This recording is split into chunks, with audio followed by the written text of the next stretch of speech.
Mardi 12 octobre. Matea Ijanović m'avait demandé de lui apporter 5 florins pour s'acheter un béret rouge. Ce soir-là, je les lui ai donnés et, très en colère, elle les a jetés dans la brousse. Elle a consommé ensuite 2 boîtes d'allumettes pour les chercher parmi les buissons pleins d'épines. Elle me les a rendus un par un, moins le dernier, qu'elle n'a pu retrouver. Ses mains en étaient toutes déchirées. Une petite fille aussi belle que Matea Ijanović, si sauvage qu'elle soit, doit avoir aussi quelque chose de beau dans le cœur. Il peut y avoir des vices terribles, mais la beauté physique est incompatible avec la laideur morale. Seulement, nous ne parlons pas la même langue, et le temps me manque absolument pour déchiffrer et comprendre. De celle-là encore, je ne puis saisir en passant que ce qui tombe sous mes sens, la beauté du corps. Dans les marbres de Paros, dans les marbres pentélithiques, les Grecs taillaient des jeunes filles qui étaient faites comme Matea Ijanović. Il ne se peut pas que tout cela ne soit que de la matière admirablement moulée. Dans le cœur, il doit y avoir aussi quelque chose de sain et de beau. Les yeux de Matea sont gris, ses cheveux sont blonds. Ils se détachent presque en plus clair auprès de la teinte très bronzée de ses joues. Mercredi 13 octobre. Préparatifs de branle-bas de combat de nuit. Le bruit court que la manifestation est finie, que l'escadre internationale va se diviser et que nous rentrons à Toulon. Une lettre de monsieur Est, du quartier de Toulon, promettant de m'envoyer Pierre si la chose n'est pas tout à fait impossible. Pluie torrentielle tout le jour avec ses grandes montagnes sombres et ses gros nuages par-dessus. Il y a sur nos têtes comme un dôme d'obscurité. Il fait presque noir dans la baie de Cataro. Après chaque ondée, des torrents descendent, dégringolent par tous les sentiers de la montagne. La nuit venue, je vais tout de même à terre. Je monte dans le petit bois d'olivier. Toutes les branches ruissellent de pluie. La mousse, le lichen, sur lesquels nous nous asseyons sont tout mouillés. Il fait si noir qu'on ne s'aperçoit que pendant les éclairs. L'orage fait un vacarme terrible, que toutes les parois des montagnes se renvoient en échos prolongés. Et puis encore la pluie, les ondées d'orage, de vraies cataractes qui vont tomber sur nous. Matea m'emmène dans une cachette de bergère sous de grosses pierres. Mais la pluie nous y poursuit tout de même et nous sommes trempés. Jeudi 14 octobre, jour de vent et de pluie. Les premières tourmentes de l'hiver. Matea, qui promène ses chèvres tout de même, me montre un recoin de montagne où les myrtes et les grenadiers sont couverts de fleurs comme au printemps. Un jardin d'arrière-saison caché au fond d'un ravin. Tout trempé de pluie, les pantalons retroussés, crottés jusqu'à mi-jambe, ayant dans les bras une gerbe de myrtes et de fougères, et pendu au cou un énorme paquet de cyclamènes roses, je rencontre l'archiduc d'Autriche, qui m'interpelle dans un chemin. L'archiduc Étienne dîne à bord du Friedland, les clairons sonnant aux champs, la garde sous les armes jusqu'à 10 heures, un temps affreux, une vraie tempête la nuit, car de minuit à 4 heures, très agité, le temps se calme un peu au lever du jour. Vendredi 15 octobre. Encore grand vent et pluie tout le jour, il fait froid, branle-bas de combat, toute la mâture au bas, etc. La séance terminée, couru les bois par la pluie, ramasser des gerbes de myrtes dans le coin indiqué par Matea, où les myrtes sont en fleurs.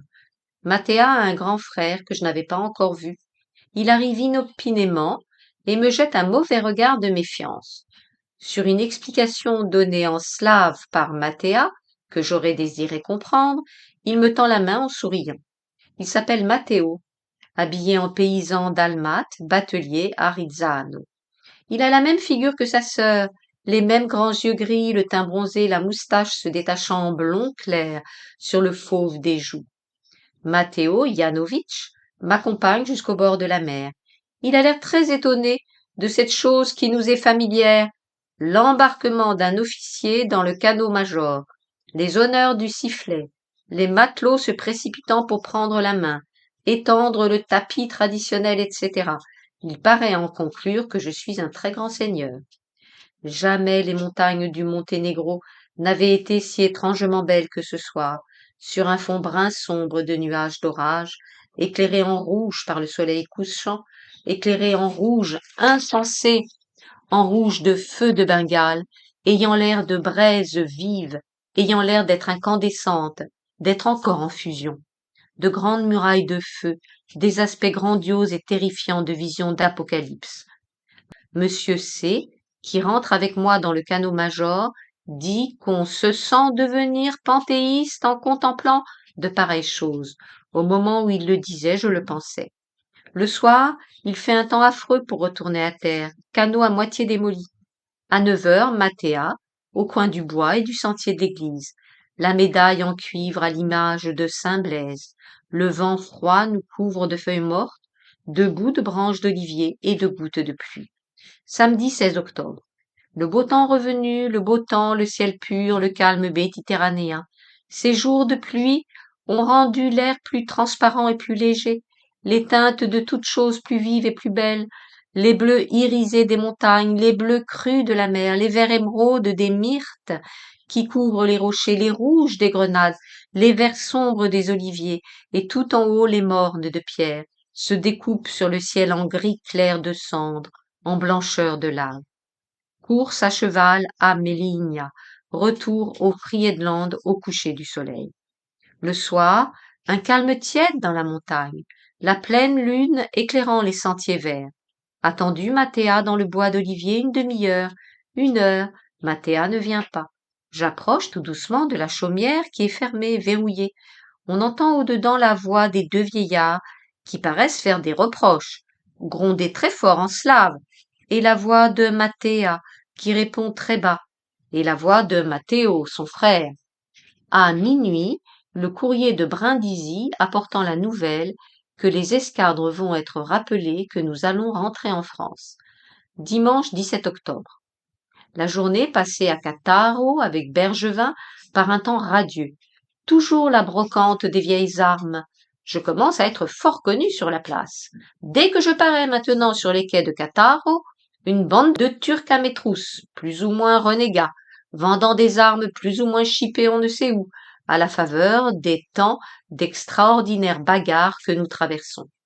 Il y a la musique l'après-midi sur le quai de Cattaro, autour une foule bigarrée où dominent les costumes du Monténégro, et pour cadre un décor admirable, impossible à peindre, ayant toujours l'air prêt à tomber, à s'effondrer de toute sa hauteur sur le public. Dans le canot à vapeur, pour revenir au Friedland, il y a Bergerin et les aspirants du poste. 2 heures de route, nous chantons tout le temps. Autour de nous, tout est si étonnamment beau. Il y a une telle splendeur de toutes choses, l'air est si pur, il y a un tel bonheur à vivre qu'on oublie tout. On est au ravissement d'exister, de respirer, de voir, de jouir. Il y a grand dîner d'officiers anglais à bord du Friedland le soir. Je suis de service la nuit, personne pour me remplacer. Lundi 18 octobre. Couru la montagne tout le jour, monté très haut, au-dessus des nuages, couru très loin, avec l'intention de me fatiguer beaucoup et de ne pas songer à Mathéa le soir et de laisser tranquille cette petite fille. Rentré à bord, au coucher du soleil, avec des gerbes de myrte, de fleurs de grenade et de laurier rose. On m'a déjà tant vu rôder dans ces sentiers que les bonnes gens de la montagne commencent à me connaître tous et à trouver drôle de tant me voir. Toutes ces fleurs ramassées sauvent les apparences, et on ne se doute pas de la belle fleur sauvage que je vais chercher le soir, sous les oliviers. La nuit venue, je me retrouve encore à terre, marchant du côté opposé à la chaumière de Mathéa. Puis, je reviens sur mes pas et monte au bois d'olivier. L'heure est passée d'une demi-heure quand j'arrive. Mathéa est là qui attend. Elle dit quelque chose en slave qui doit signifier ceci. Comme tu viens tard au rendez-vous.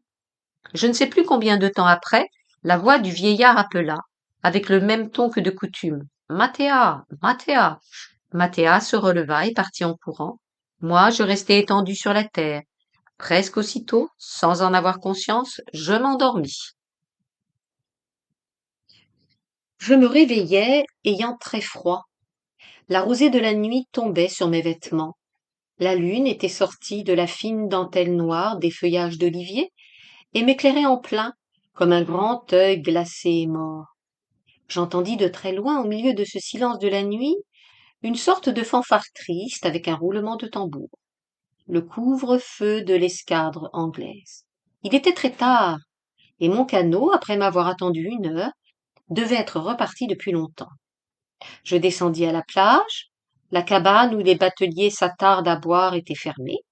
Il y avait des barques amarrées aux pierres, et puis je distinguai, adossé à un arbre, un homme en costume de monténégrin, qui pouvait encore être un batelier. Je m'approchai de lui. C'était Matteo Yanovitch. Tu as besoin de ma barque pour aller à bord, dit-il. Tes matelots sont venus t'attendre. J'ai pensé qu'il t'était arrivé malheur dans la montagne. Tu n'as pas vu ma Sorella, ma petite sœur, ce soir? Je répondis non. Je ne sais s'il me crut, je ne le pense pas. Mais il n'insista pas davantage. Il dit simplement avec un ton dur, eh bien, monte dans ma barque. Seulement, cela te coûtera 5 florins parce que c'est la nuit. Dans ma chambre à bord, il y avait de gros bouquets de lauriers roses et de citronniers, surtout des gerbes de myrte fleuries très odorants. C'était si joli mêlé aux vieilles armes précieuses et aux vieilles étoffes brocantées en Herzégovine, que je ne voulus rien déranger. Je m'endormis au milieu de toutes ces fleurs d'un sommeil plein de troubles, de fatigue, de visions. Un rêve sombre de cette nuit. J'étais mort. J'étais dans un cimetière, assis sur la pierre de ma tombe, un soir d'été au crépuscule des rêves.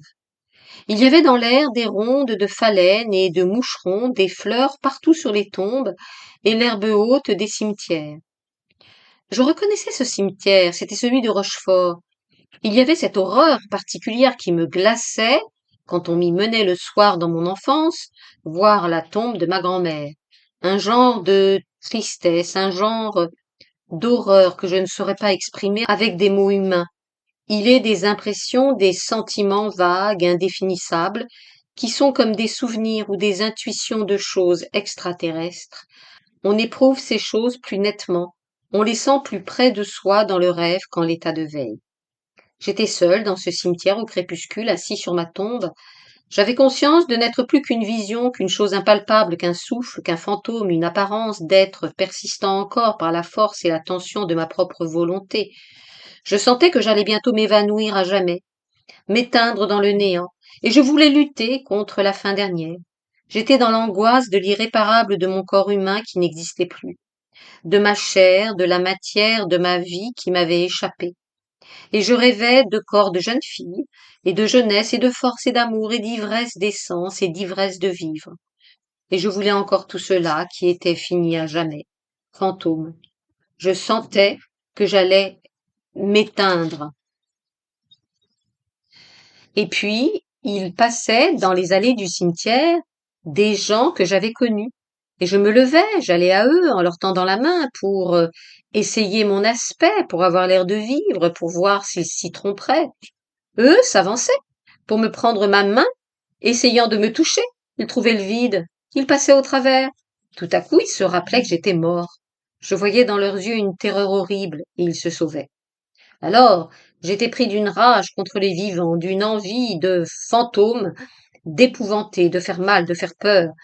Je me mettais à les poursuivre, je courais après eux par-dessus les tombes, en faisant ouh, en poussant des cris lugubres.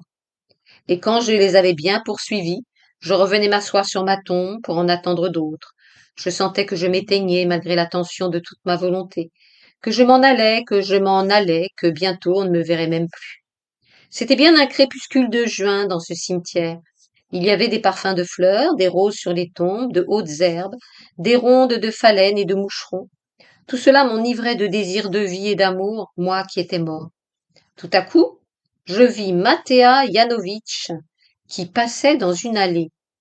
Elle ne devait pas savoir que j'étais mort, Mattea, et je m'avançai vers elle. Elle me regarda en souriant et m'ouvrit ses bras, et je la serrai contre moi. Et je vis que j'éprouvais encore toutes les ivresses des sens. Il était 5 heures du matin. Un timonier vint m'éveiller pour l'appareillage. Je me levai à la hâte, je me jetai beaucoup d'eau froide sur la tête et montai sur le pont où le jour commençait à paraître. Le parfum des fleurs de myrte donne des rêves bien sombres. Mardi 19 octobre. Appareillé à 5h30 du matin pour aller faire le tir du canon au large. avec des officiers anglais et russes à bord. Tirer tout le jour le canon et le canon revolver. Rentrer au mouillage à 5 heures du soir. En rentrant, j'ai le quart de minuit à 4 heures du matin. Passer la nuit à dessiner pour Le Monde illustré et l'Univers. Note. Voir en annexe la bibliographie des reportages et des dessins publiés alors par Julien Viau. Texte qui suit décalé à droite. Couru la montagne tout le jour, monté très haut au-dessus des montagnes, avec l'intention de me fatiguer beaucoup et de ne pas songer à Pascala le soir et de laisser en paix cette petite fille. Note. Nous remplaçons une page manquante par la page correspondante de Pascala Ivanovic, datée elle aussi du 19 octobre. Matea est ici Pascala et Baozic, un village qu'on retrouve plus loin. Reprise. De ne pas songer à Pascala le soir et de laisser en paix cette petite fille. Comme j'étais bien là-haut couché dans une niche de rocher, au milieu des genévriers et des lentisques, plantes magiques et rabougries des sommets, seul bien loin des hommes, à l'extrême pointe de la plus haute montagne de Baozic, bien abrité du vent froid qui passe sur les cimes, réchauffé par le soleil qui donnait dans ma cachette de pierre. Je regardais les perspectives immenses se dérouler au loin sous mes pieds. J'étais monté d'abord par des sentiers de chèvres bordés de myrtes et tapissés de mousse. Dans la région humide où stationnent souvent les nuages, il y avait dans le creux des pierres des touffes de fougères fines et fraîches et des cyclamènes roses d'une largeur inusitée. Ensuite, plus de sentiers, des roches grises à escalader avec les pieds et les mains, en se déchirant aux épines de petites broussailles tristes, toutes ratatinées et tapies dans les trous, comme des plantes qui auraient peur de tomber de si haut, d'être enlevées par le vent. Écriture normale, marge normale. Quand je vis 3 heures à ma montre, je sortis de ma cachette pour aller me percher à côté sur la pointe de la dernière pierre du sommet. Il soufflait un tel vent à cette hauteur que j'avais peine à me tenir. Cela donnait presque le vertige, et je me suis mis à agiter en l'air un paquet de houx au bout d'un grand bâton. C'était un signal convenu avec le Friedland, qui paraissait en bas comme une mouche d'eau posée sur la mer. À 3 heures précises, les longues vues du bord devaient être dirigées sur cette pointe de montagne. Je retournai me coucher dans ma cachette de pierre et j'y restai longtemps. J'aurais voulu ne plus redescendre, comme j'étais bien là tout seul, loin des sots, des fâcheux, des mesquins. Je voyais au-dessous de moi, comme à vol d'oiseau, se déployer, se dérouler toutes les ondulations des crêtes des montagnes, et puis le cercle immense de l'horizon de la mer, vaguement dessiné au loin et paraissant remonter dans le ciel. Il me semblait très bien comprendre l'existence des ermites solitaires qui perchent sur les cimes. Je restai là longtemps à songer. Je ne pouvais plus m'arracher de ces grandes contemplations d'infini. Il me semblait voir et juger toutes les choses de la vie comme de très haut, comme n'étant plus du monde et planant au-dessus. 30 octobre.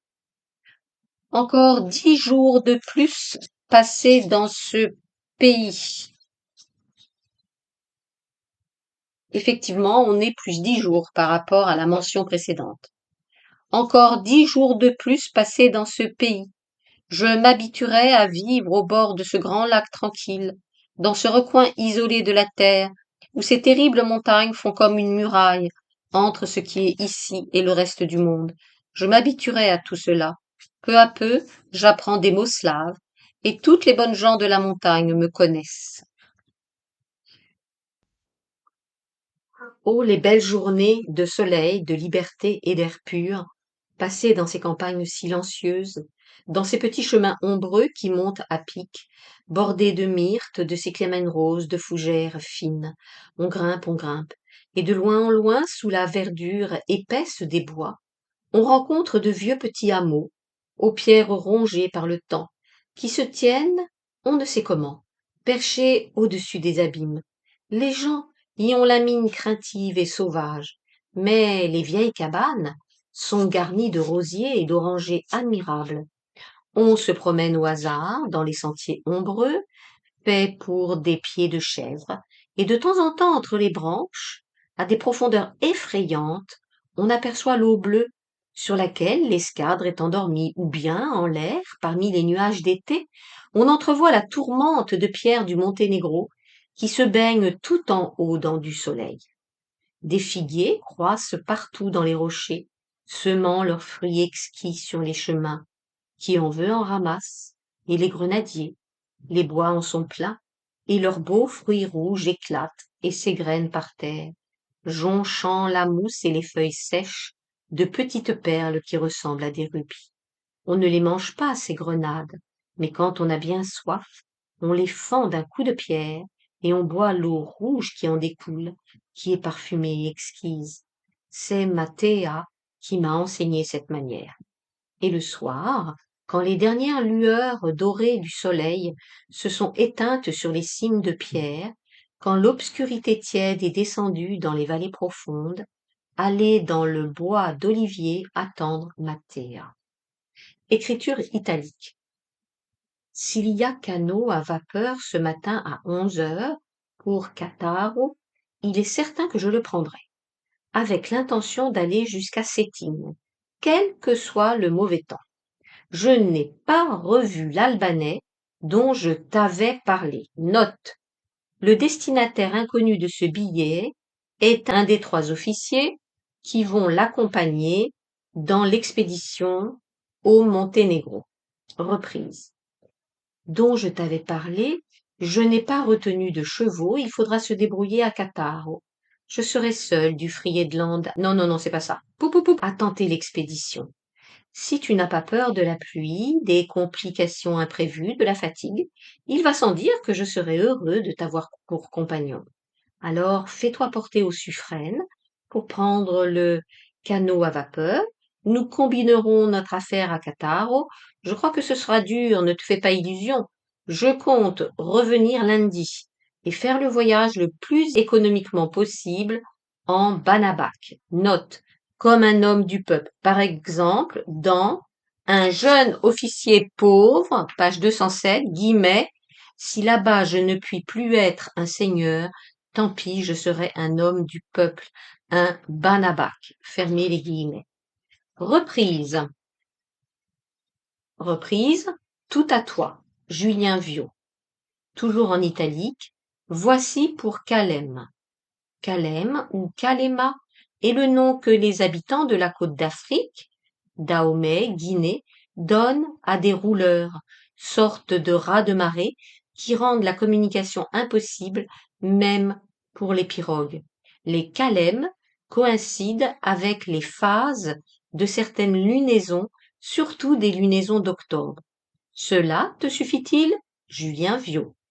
Toujours italique. On dit qu'il faut beaucoup se couvrir pour passer la montagne ce soir. À Séting, il fait déjà très froid. Note.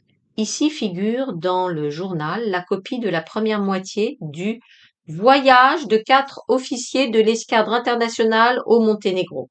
Le texte sera publié dans Le Monde illustré du 20 novembre 1880 au 12 février 1881 et repris dans Fleurs d'ennui.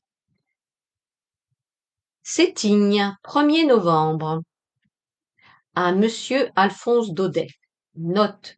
En réponse à une lettre de Daudet lui adressant la poésie d'une jeune femme, guillemets. Cela se passait l'autre soir chez Madame Eyern, l'une des filles de Monsieur Franck de l'Institut, fermez les guillemets. Raymonde Lefebvre raconte l'anecdote dans Le mariage de Lottie, page 124-128, mais n'a pas identifié cette jeune femme.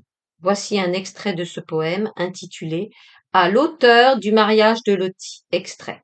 Là, des rosiers en fleurs tapissent les torrents. Là, l'océan caresse, apaisant ses colères. Des plages de corail sous ses flots murmurants. Là, de jeunes beautés, le long des sources claires, vont se baigner ainsi que les nymphes des eaux, et s'en viennent le soir de guirlandes coiffées, en légers vêtements, danser comme des fées, etc. Fermez les guillemets. Reprise. À Monsieur Alphonse Daudet. Monsieur. J'ai reçu hier votre lettre et les vers de la jeune femme inconnue. Les premiers de ces vers sont jolis, mais les derniers encore bien plus. Celle qui les a écrits a saisi une certaine note mystérieuse de la Polynésie qui a échappé aux 3/4 des gens. J'aimerais la connaître. Hier au soir, je voulais lui écrire directement et puis j'ai trouvé mon idée drôle et je viens vous prier d'être assez bon pour vous charger de ma réponse. Dire à la dame ou à la jeune fille qu'elle est charmante et qu'elle m'a fait un réel plaisir. Vous demandez où je suis. Je suis à Cetinje, capitale du Monténégro, assis près du feu dans une chambre d'auberge. Il fait froid. On sent qu'on est très haut dans la montagne. Il est 8 heures du matin, un clair soleil de novembre fait briller la campagne toute blanche de gelée. Je vois par la fenêtre le prince Nikita qui se promène de long en large, donnant audience dans la rue à une quantité de gens. Tous les Monténégrins, avec leurs costumes brodés d'or, sont entortillés dans des couvertures noires. Ils font les 100 pas au soleil matinal avec des airs gelés. Dans le lointain, on voit les montagnes, des découpures de pierres grises sur un ciel bleu pâle. Voilà où je suis pour l'instant. Mais je change souvent de place. Et puis, vous demandez si je suis content. Pas absolument non, mais je ne m'ennuie pas trop non plus. Depuis longtemps même, je ne m'étais pas trouvé tant d'entrain à vivre. C'est sans doute parce que je suis arrivé à cet âge plus calme, où les rêves et les grands désespoirs sont un peu finis. On prend son parti des choses telles qu'elles sont, et on s'arrange pour jouir de ce qui reste de bon dans la vie avant l'hiver qui approche. Depuis la dernière lettre que je vous écrivais de mon petit logis de Bretagne, je me suis beaucoup promené. En Dalmatie, en Herzégovine, au Monténégro, j'ai beaucoup couru à cheval et fait plusieurs entreprises. J'ai recommencé à m'habiller en arnaute, note, en albanais, albanais en turc se dit Aznavout. Vio peut-il avoir vu le tableau de Jérôme, guillemets, un arnaute, 1879. Le costume d'Albanais fut un des premiers déguisements de Loti dans Asiadé. Reprise. Reprise. J'ai recommencé à m'habiller en arnaute et à parler turc. J'ai des affiliés musulmans qui m'apportent des nouvelles inédites de l'Albanie et tout cela m'amuse encore. En troisième lieu, vous voulez bien vous informer de mon nouveau manuscrit. Vous demandez où il en est. Depuis longtemps, il a été remis aux mains de Kalman Levy et de Madame Adam, qui ont l'air d'en être satisfaits. Mais c'est votre jugement que j'attendrai avec anxiété. Soyez assez bon, monsieur, pour dire à la dame inconnue le charme que j'ai trouvé à ces vers. Je vous remercie d'avoir bien voulu me les faire parvenir, et je les conserverai précieusement. Je vous demande de me garder toujours votre bienveillance et d'agréer mon affection respectueuse. Loti. Lundi 15 novembre.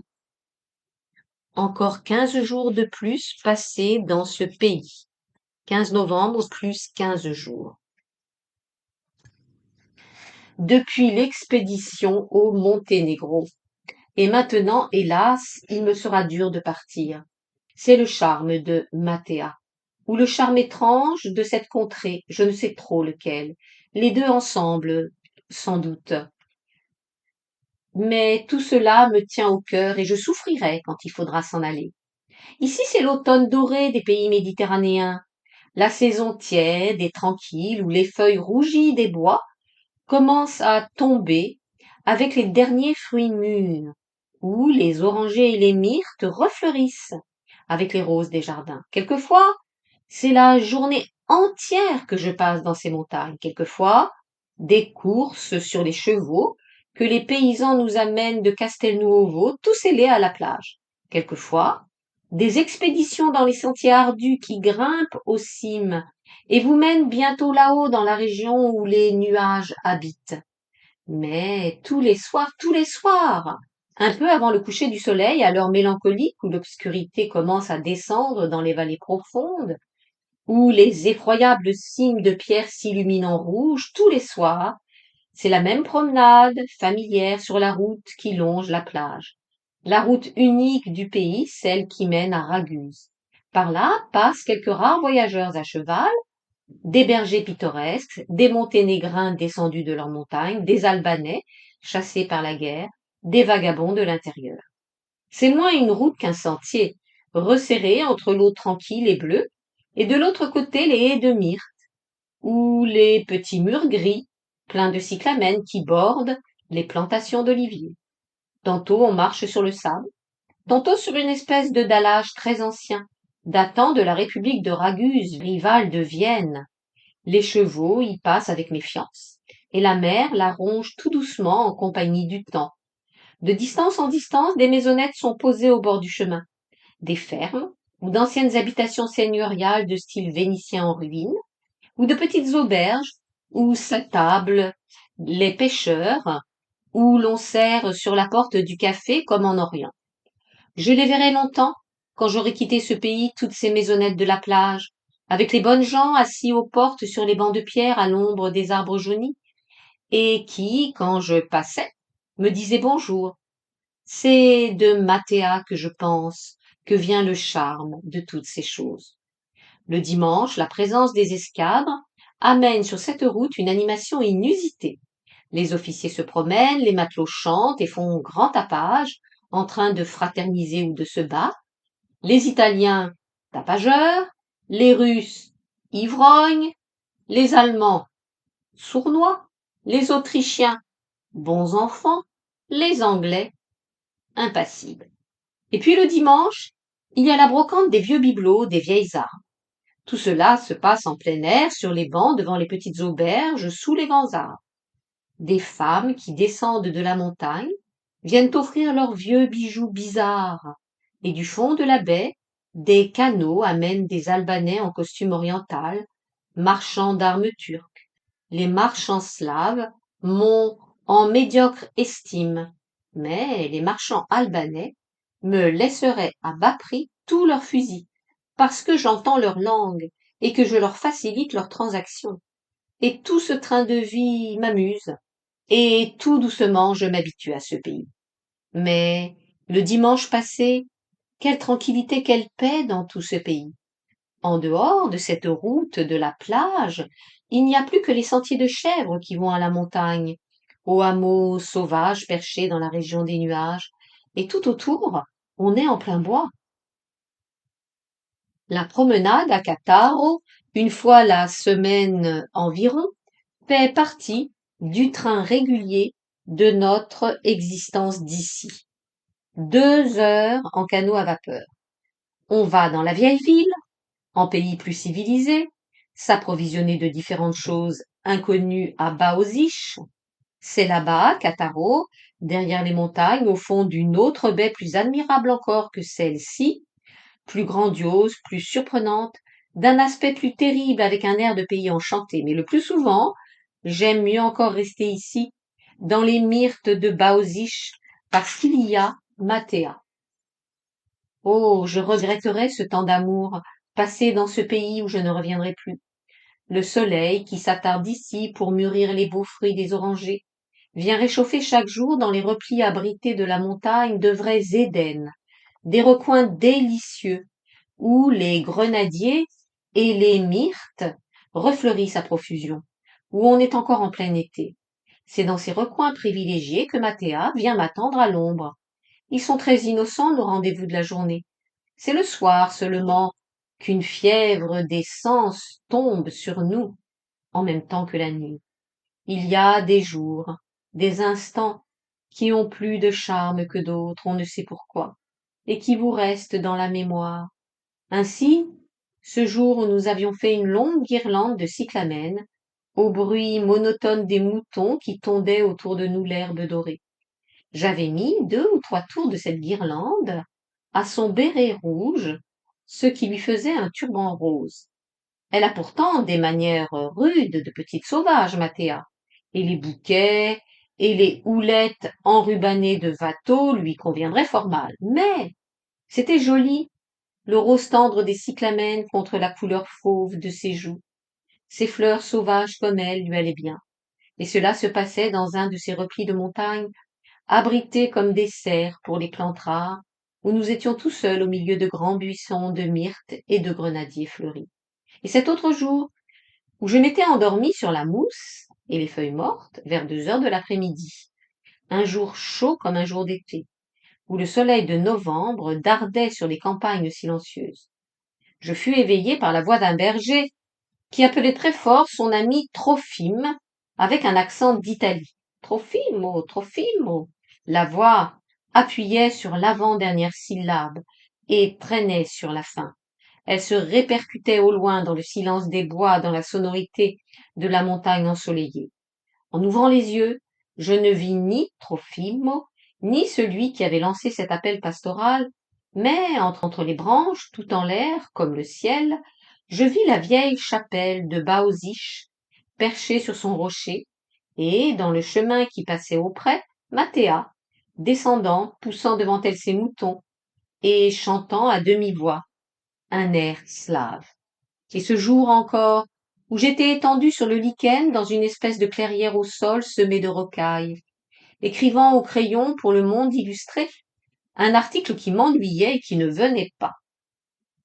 Note en bas de page, le voyage de 4 officiers. Reprise. Autour de moi, sur ce lichen, il y avait des graminées déjà desséchées, les dernières scabieuses hautes sur tige, des fleurettes d'arrière-saison. Il faisait presque frais. Cela sentait l'automne et les feuilles mortes. Derrière moi, j'entendis des frôlements, dans les brousses dorées des bruyères et des myrtes. C'était le troupeau de Mathéa qui arrivait grand train, elle par derrière, souriant d'un air drôle de petite sauvage qui veut faire une farce, et tâchant de ne pas faire de bruit pour me surprendre. Pauvre vieille petite chapelle de Baoziche, perchée là-haut comme un nid d'aigle, pauvre vieille chapelle, où plus tard Mathéa dormira sous la mousse. Dans l'enclos solitaire qui est autour, nous avons souvent fait halte ensemble, sur les vieilles tombes, ou sur le petit mur tapissé de capillaires, bien paisible, d'où l'on domine tout un grand pays admirable. Là, un jour, Mathéa me fit regarder par une antique lucarne de pierre, dans un caveau qui s'ouvrait sous la chapelle, c'était l'ossuaire.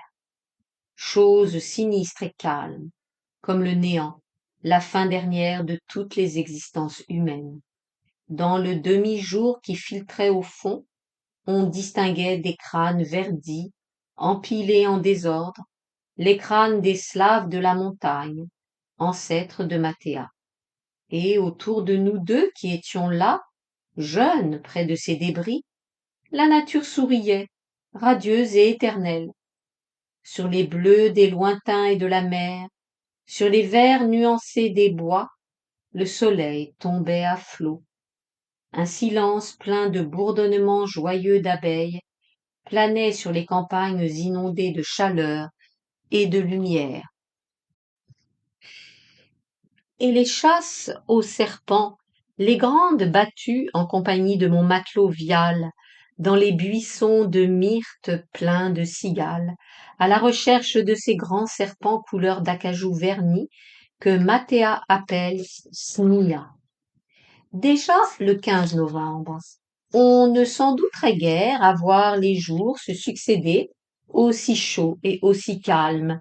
Les midis sont brûlants toujours. Le soir seulement, on sent que la saison s'avance. La nuit vient vite avec une espèce de fraîcheur pénétrante, un premier frisson mélancolique de l'hiver. Après le dîner au Friedland, quand je reprends mon canot pour aller retrouver Mathéa dans le bois, il fait déjà nuit close. Le canot file sur l'eau noire, agité quelquefois par un vent d'automne qui se lève le soir. L'escadre s'éloigne avec ses lumières reflétées dans l'eau, ses roulements de tambours, ses fifres, ses chants discordants de matelots dans toutes les langues, et cette gigantesque muraille noire qui semble vouloir escalader le ciel et qui est la montagne se rapproche, grandit encore. Une petite lumière brille quelquefois dans toute cette intensité sombre, marquant de loin le point où le canot pourra toucher terre. C'est l'Égade. Des matelots sont là quelquefois, français ou étrangers, attardés à faire provision d'eau aux lanternes. On accoste la terre dans l'obscurité profonde sous les arbres. Une petite distance à parcourir sur le sentier qui longe la mer pour atteindre cette masure isolée, ce hangar enfumé qui est l'auberge de Baoziche. Le chemin est étroit, d'un côté l'eau qui brise, de l'autre les broussailles qui font la haie épaisse et les oliviers qui se penchent en voûte. Quand on entend devant soi des pas venir, on s'arrête et on observe. Celui qui passe en vous frôlant dans la nuit est quelquefois Un batelier, un pêcheur, un brave paysan des environs ou quelques rôdeurs monténégrins aux allures de bandits. Il s'arrête lui aussi et regarde. Ceux qui me connaissent disent en italien Buonasera. Les inconnus examinent avec méfiance. Quand ils ont distingué mon grand manteau noir et mon bonnet slave, rouge avec un demi-soleil d'or, ils disent Dobra večer, bonsoir. Je réponds Dobra večer, et ils passent. Je suis le seul des officiers de l'escadre réunis allant à terre le soir. Au commencement, quand c'étaient encore les belles soirées d'été, on comprenait encore. À présent que les nuits sont froides, la mer quelquefois mauvaise et le temps à la pluie, on se demande ce que je vais faire dans cette campagne où il fait plus noir que chez le diable, et on ne comprend plus. L'auberge de Baosich, où je vais chaque soir attendre 8 heures, l'heure du rendez-vous, j'ouvre la porte par où filtre une lueur, et le grand hangar sinistre m'apparaît éclairé par un quinquet fumeux. Dans le fond, des tas de bois, de vieux coffres, de monceaux de vieilles choses noires. Au milieu sont attablés des bateliers qui boivent du slavovitz, eau de vie de prune. Des brocanteurs d'armes venus d'Albanie, des rôdeurs venus on ne sait d'où. Dans un coin, l'hôtesse est assise en haillons sur un escabeau. Au-dessus de sa tête, icônes, deux icônes dorées, très anciennes, sont pendues au mur noir. Je connais presque tout ce monde maintenant. Quand j'arrive, on me dit Buonasera, et il me faut faire un bout de causette, avec les uns ou avec les autres, en italien ou en turc. Quand Matteo, son frère à elle, est là, venu de Risano pour mener une barque de fruits à l'escadre, il me toise de ses yeux gris méprisants et détourne la tête. Moi, je baisse les yeux sous son regard. Je l'aimerais presque parce qu'il est son frère. J'allume une cigarette de Cattaro dans un long tuyau de bois blanc peinturluré de rouge, et je commande du café qu'on me prépare dans une petite tasse, comme en Orient. Quelquefois, quand le temps est encore doux, je me le fais porter devant la porte sur le banc de pierre. Alors, quelqu'un de l'assistance se lève pour venir me tenir compagnie dehors. C'est Gregorio Jovarich ou Giovanni ou quelqu'un d'autre de Baosich. La cigarette est âcre, le café est amer, le bouge est sordide où il m'a été préparé. Et tout cela me semble exquis. Et tous les détails de ces soirées me charment, parce que le moment approche d'aller dans le bois d'olivier pour rejoindre Mathéa. 8 heures sonnent là-bas sur la mer, à bord des cuirassés. Il est temps de partir. J'ai appris à Mathéa à distinguer ces 4 coups doubles qui s'entendent de loin dans la montagne la nuit. Elle va descendre de sa cabane. Je vais monter, moi, par le sentier qui tourne à droite, et à mi-côte, nous nous rencontrerons, dans un enclos d'oliviers. Je monte vite dans l'obscurité. Je connais toutes les pierres, tous les détours du chemin. Je n'ai peur ni de la pluie, ni de la nuit, ni des rôdeurs monténégrins, ni des fantômes, ni de passer près de la chapelle et du vieux cimetière. J'ai comme une fièvre délicieuse en montant ce sentier qui sent bon la mousse, le myrte mouillé, les feuilles mortes, toutes les senteurs d'automne. Comment fait-elle, Mathéa, pour sortir chaque soir à l'heure dite de sa cabane? Est-ce que ces vieux maîtres ferment les yeux sur la conduite nocturne de leurs petites servantes et pastoures? Ou bien se sauvent-elles sans bruit quand ils sont déjà endormis? Ce serait bien compliqué de nous dire tout cela, au moyen d'une douzaine de mots slaves ou italiens, les seuls que nous sachions en commun et qui doivent servir pour toutes nos pensées. Tantôt un peu avant, tantôt un peu après, elle arrive, franchissant le mur de l'enclos, au même endroit, là où les pierres grises se sont éboulées dans la fougère. Je prends sa main en tremblant. Sans nous parler, nous marchons, chaque soir vers le même arbre, un grand olivier, le doyen des arbres de l'enclos. Ses racines centenaires font un oreiller pour nos têtes. Depuis que les soirées sont devenues froides et la mousse humide, Mathéa apporte, pliée sur son épaule, une couverture du Monténégro noire, avec des zigzags rouges et de longues franges. Avant de l'étendre à terre, avec mon manteau, il y a un travail auquel Mathéa se livre chaque soir, avec le même sérieux. Enlever les olives tombées, qu'il ne faut pas écraser, à cause des taches. Elle consomme, à cette entreprise, toutes les allumettes dont je fais provision à Cataro, que le vent lui éteint à mesure, de peur, en cherchant les olives, de ramasser aussi les crottes de ses moutons, qui la nuit sont pareils. De ce bois, on entend sonner les heures, à bord des cuirassés qui sont au-dessous de nous sur la mer. On entend aussi les chants, les musiques, les sifflets de l'escadre, confondus dans le lointain en une rumeur étrange, mêlés au bruissement des arbres la nuit, au craquement des branches, au frôlement léger des feuillages, et puis le couvre-feu bruyant de l'amiral anglais. On distingue le roulement des tambours, comme un bruit étouffé de dessous terre, et la note aiguë des fifres. Il sera bientôt temps de partir. Tout retombe dans le silence. Un coup double sonné à toutes les cloches. Il est temps. Avec ses sons doux et lointains, elles tintent lentement l'une après l'autre. Quand la dernière a sonné, vite, il faut partir. Mi vado via, dit Mathéa. Je m'en vais. L'heure a passé vite, c'est fini. Elle remonte à sa cabane. Et je redescends en courant à la plage, où à un point convenu, mon canot doit m'attendre. À mesure que la nuit s'avance, le vent du soir tombe. Vers 2 heures du matin, c'est toujours un calme, une étrange immobilité de la nature. Tous les bruits, tous les souffles sont morts. La surface des eaux, plus polie que celle du lac Miroir au milieu des montagnes rocheuses, note: Lottie aurait-il vu ce site lors de son escale à San Francisco en 1872. Plutôt un souvenir de magazine illustré, reprise, que celle du lac Miroir au milieu des montagnes rocheuses reflète le ciel comme un autre ciel vu dans une glace immense.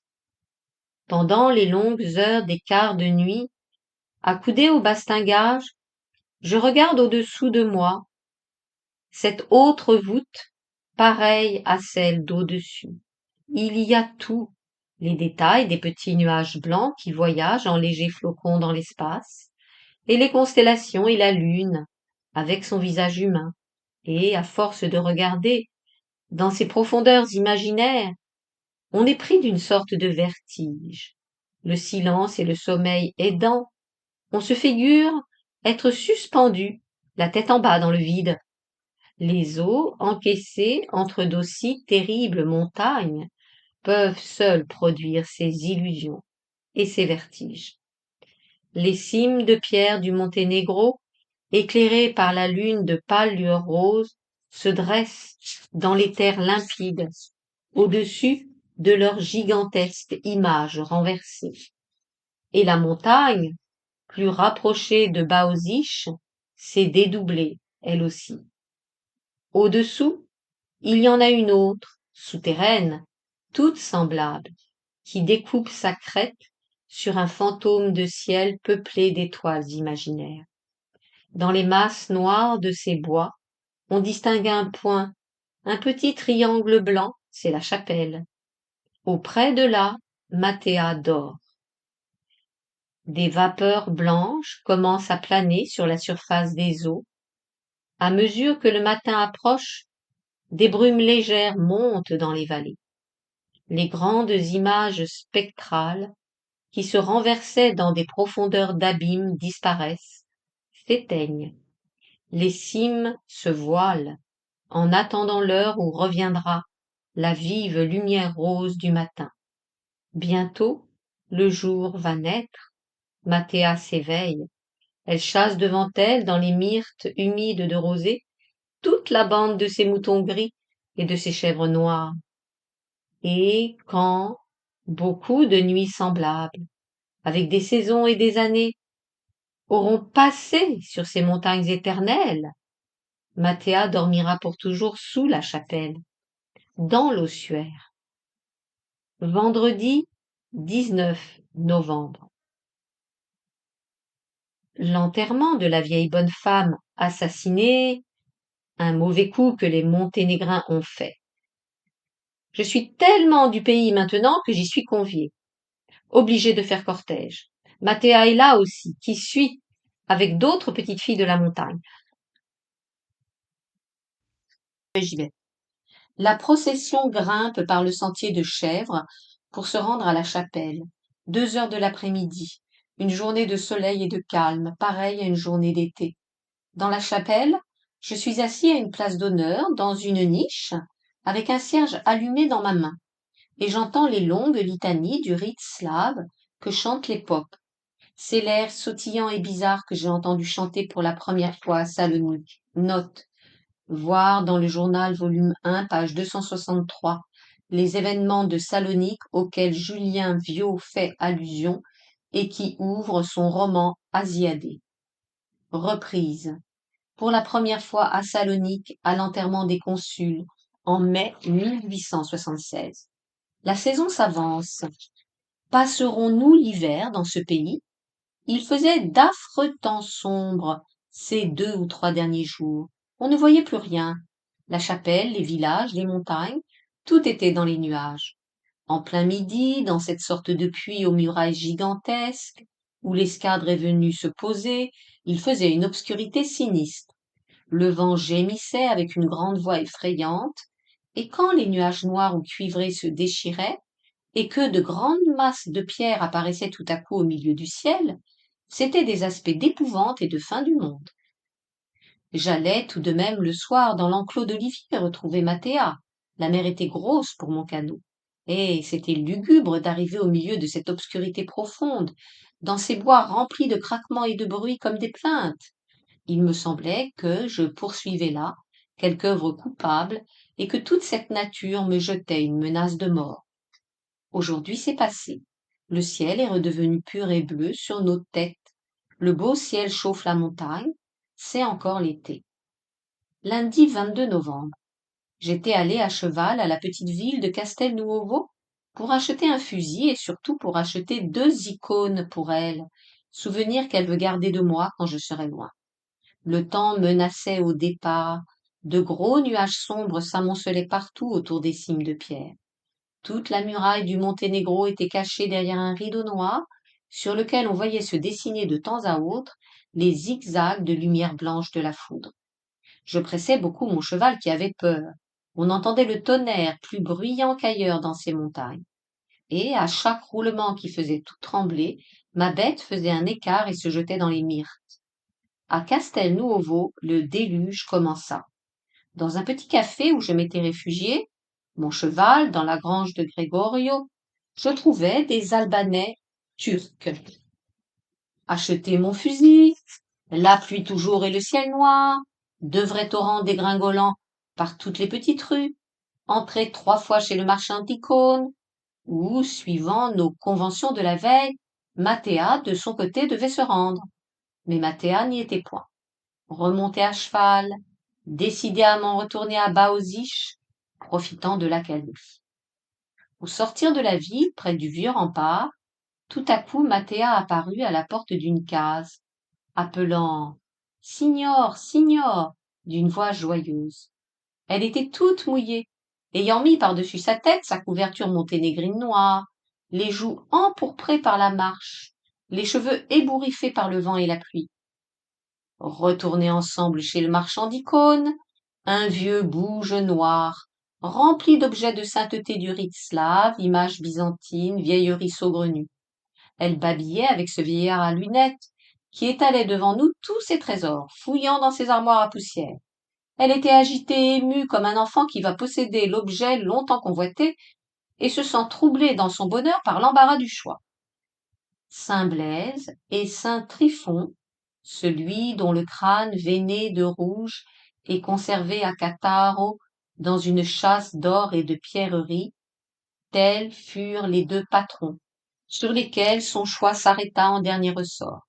Il y avait pourtant des saintes qui étaient bien jolies, mais ces 2-là avaient des cadres incomparables. Sous la vitre, il y avait des guirlandes de tulipes de toutes les couleurs, avec ses feuillages dorés, et les saints avaient des habits d'argent sur fond d'or. À cause de la pluie, Elle se décida, après bien des hésitations, à les laisser là jusqu'au lendemain. Et nous nous mîmes en route pour Baoziche. Elle à pied, moi à cheval, marchant côte à côte sous une ondée encore légère. Une demi-heure de route, et l'ondée redevint furieuse. Une sorte de petite auberge était là, au bord du chemin, où des bateliers étaient attablés à boire. Mathéa refusa d'entrer.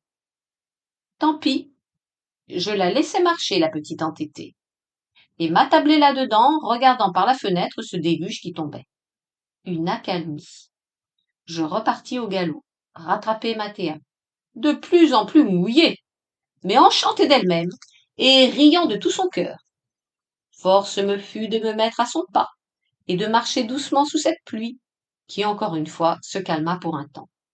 Devant nous, sur le petit chemin, nous vîmes venir une bande de matelots italiens en partie fine, avec des filles brunes, venues des maisons de prostitution de Cattaro. Mathéa fit une moue, et se jeta dans la brousse. De l'autre côté de la haie, elle continua de marcher mon pas, et, de dessus mon cheval, je ne voyais plus que le haut de son bonnet rouge. Les Italiens, qui étaient à pied, passèrent sans l'apercevoir, et les filles brunes m'envoyèrent leur sourire de gouge, note, lapsus pour goule, point d'interrogation, même si le mot gouge désigne une femme dans certains emplois très spécifiques. Reprise. M'envoyèrent leur sourire de gouge. Elles non plus ne se doutaient pas de la petite fleur de montagne qui venait de les croiser derrière les myrtes. En arrivant à Baoziche, Mathéa prit à gauche le sentier qui montait à sa cabane, et moi j'entrai dans l'auberge me sécher devant une flambée de sarments.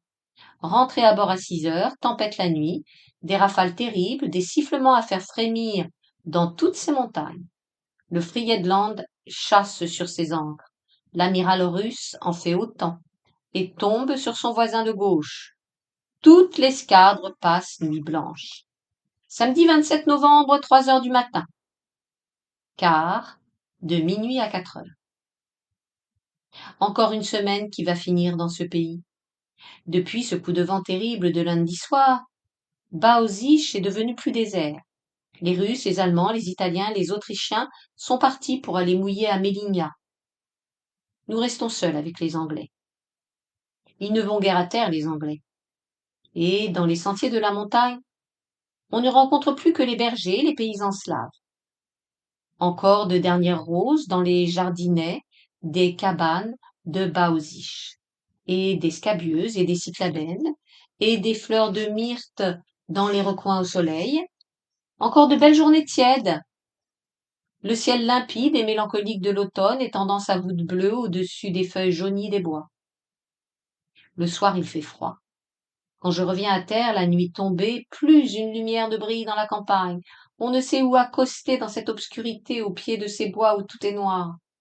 Dans l'auberge de Baoziche, il y a des flambées de sarments devant lesquels on se chauffe. Là-haut, dans l'enclos d'oliviers, le froid de la nuit, les brouillards humides d'automne viennent nous glacer sur notre oreiller de racines.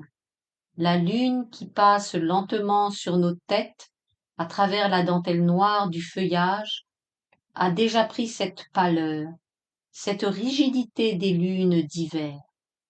Et les tourmentes de neige qui s'abattent là-bas sur le Monténégro ont déjà fait les hautes cimes toutes blanches. Il y a une volupté étrange à être seul la nuit au milieu de cette nature, à avoir froid ensemble, roulés dans une couverture et un manteau, au milieu du silence et de l'obscurité de ce bois. Mercredi 5 janvier, 5 heures du soir. Un temps doux, pur, méditerranéen, et calme, calme, sans un souffle de brise. Le soleil se couche tranquillement derrière les montagnes, dans des petites bandes de nuages d'or, et la mer aussi est toute dorée. Je regarde dans l'ouest de toute la rade, du côté du Shamrock qui chauffe déjà pour s'en aller en Cochinchine. Un petit canot vient de là qui se dirige sur le Friedland. Il amène Pierre avec tout son bagage dans 2 sacs de matelot. Pierre monte à bord, sa figure aussi rayonnante que le ciel de ce soir. Il fait son entrée à bord du Friedland, de l'équipage duquel il fait à présent partie. Je le présente, un peu intimidé, au commandant, qui le trouve de son goût, et aux officiers mes amis, puis je le conduis à son armoire, à son hamac, dans ma chambre. Là, comme il n'a pas dîné, on lui apporte un petit souper fin, confectionné à la cuisine du carré, par ordre de Frappier, chef de gamelle.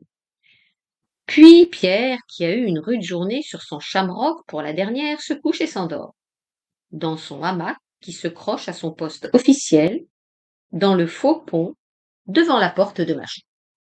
Nous voilà tous deux embarqués en escadre et sur le même bâtiment. Cela n'a pas été sans peine, c'est un rêve que nous avions fait depuis bien longtemps et qui est accompli. Jeudi 6 janvier. À terre, ensemble, Pierre et moi, au Capharnaüm. C'est une bonne période de calme qui paraît commencer pour nous sur notre Friedland. Nous n'avons plus le sou à cause de ces 200 francs donnés à son permutant, mais cela nous est égal, et nous sommes contents tout de même. Dimanche 9 janvier. À terre ensemble, entreprise de la rue Neuve, note, peut-être un rendez-vous avec quelques Toulonnaises. Reprise, pour tout de bon, nous sommes sans le sou. Pierre doit rentrer à bord le soir par le canot de 10 heures. Il fait froid, nous n'avons plus de bougies chez nous, plus de feu, plus le sou pour aller nous asseoir au café. Nous nous endormons sur notre canapé du Capharnaüm, attendant l'heure du canot major. Lundi 10. L'ami Jousselin est embarqué lui aussi sur le Friedland et enchanté. Le soir, une inquiétude terrible au sujet de Pierre. Au Capharnaüm où je l'attends pour dîner, Pierre n'arrive pas. 1 heure, 2 heures passent. Je sais par les bateliers qu'il a quitté le Friedland avant le soleil couché. Que lui est-il arrivé? Où peut-il être? Je me promène sur le quai, interrogeant les bateliers, les matelots. On l'a vu partir dans une tartane, mais on ne l'a pas vu arriver. Et le Friedland doit quitter Toulon demain matin au jour. Enfin le voilà qui arrive, tout courant, mon pauvre Pierre, moitié riant, moitié consterné. 2 gendarmes l'ont attrapé en route dans sa tartane, avec un ordre de le conduire à bord du Marengo, où il doit rester en subsistance une 8aine de jours, son témoignage étant indispensable à la justice pour une affaire grave en conseil de guerre. Le Friedland partira sans lui, et la semaine prochaine il viendra par le chemin de fer nous rejoindre au golfe Juan. Mardi 11. Levé avant jour, tous deux, nous nous disons adieu. Pierre part pour son Marengo, moi pour le Friedland. Nous nous retrouverons bientôt. À 11 heures, nous appareillons par pluie froide, laissant Pierre à Toulon. Longer la côte de Provence, par temps gris du nord. Le soir, nous mouillons aux îles d'Hyères. Mercredi 12. Appareillé des îles d'Hyères à 7 heures du matin, exercice de manœuvre. Mouillé au golfe Juan à 3 heures après-midi, temps gris. Je m'ennuie qu'on m'ait pris Pierre sur ce Marengo. À 8 heures étant couché, en prévision du quart de minuit à 4. Jousselin, assis auprès de mon lit, à me raconter des histoires pour me faire dormir. Arrive un canot de Cannes, avec un larbin de Madame Adam et une invitation pour demain. Le larbin attend ma réponse. Jousselin me la dicte, et j'écris de confiance dans un demi-sommeil. Jeudi 13. La soirée passée chez Madame Adam, villa des Bruyères, note. La directrice de la Nouvelle Revue possède au golfe Juan le chalet des Bruyères qu'elle vendra cette même année. Reprise. Chez Madame Adam, villa des Bruyères, avec messieurs de Girardin et Albert Delpy. Note. Il s'agit du journaliste et homme de presse Émile de Girardin, qui mourra le 27 avril suivant, et du poète et ancien secrétaire d'Alexandre Dumas, Albert Delpy, 1849-1893, reprise. Et Albert Delpy. Jocelyn, pour m'accompagner, a l'idée de se costumer en matelot et de jouer le rôle de mon domestique.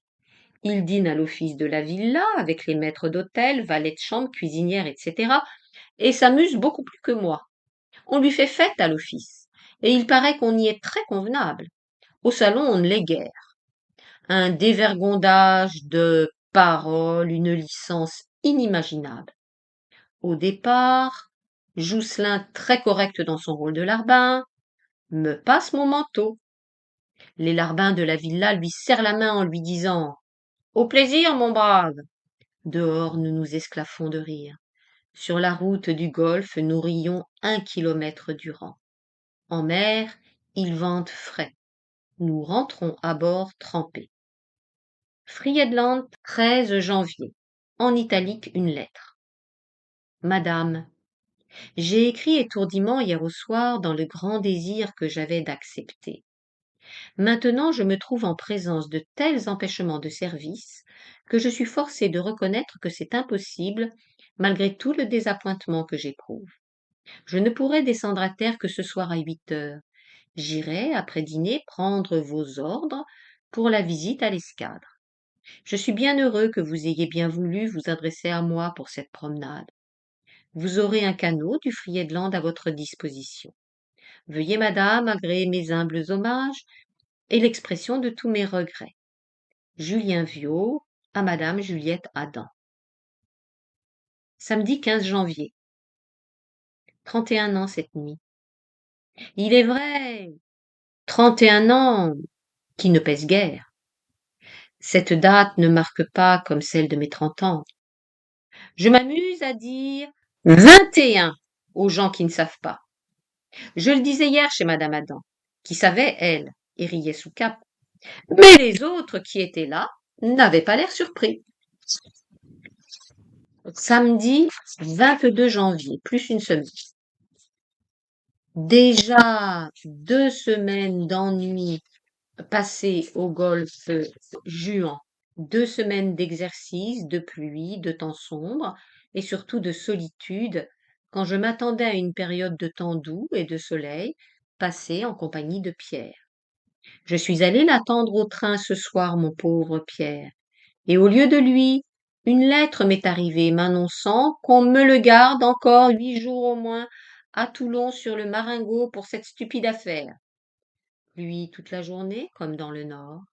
2 heures de tête-à-tête cet après-midi, avec ma belle voisine, madame Adam, au coin du feu dans sa villa des Bruyères.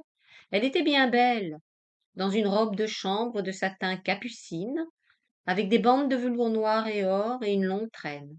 Elle me contait d'abord sa mission diplomatique de cet été à Rome, et une certaine promenade en barque sur le Tibre en tête-à-tête avec le roi Humbert. Après cela, elle revint sur le succès du mariage de Lottie. À Paris, dit-elle, on s'écrit maintenant dans certains milieux, en petites phrases drôles, comme des lettres tahitiennes, et on termine par j'ai fini mon petit discours, je te salue. Il y a aussi des bonbons lotis qui se vendent et des rubans Rarahu. Elle paiera 5 000 francs la reproduction de mon nouveau manuscrit. Note. Il s'agit du Spahis, dont elle lui rendra élogieusement compte dans une lettre du 28 janvier. Reprise. La reproduction de mon nouveau manuscrit que nous lirons ensemble la semaine prochaine. Je l'ai trouvée aujourd'hui telle que je souhaitais qu'elle fût, réellement intelligente et charmante, causant avec finesse et profondeur, et m'ayant bien compris. Je m'ennuie à bord sans Pierre. Mon piano m'aide à passer le temps, il a des sons étranges dans ma petite chambre à murailles de fer. Une période d'enthousiasme pour Félicien David, pour la musique du désert, note, le désert, Ode symphonie 1844, sur un livret d'Auguste Colin par Félicien César David, 1810-1876. Notons que Loti reprendra ce titre en 1895 pour évoquer son voyage en Terre sainte. Reprise pour la musique du désert. La tristesse arabe, le charme de l'islam s'exhalent bien de tout cela.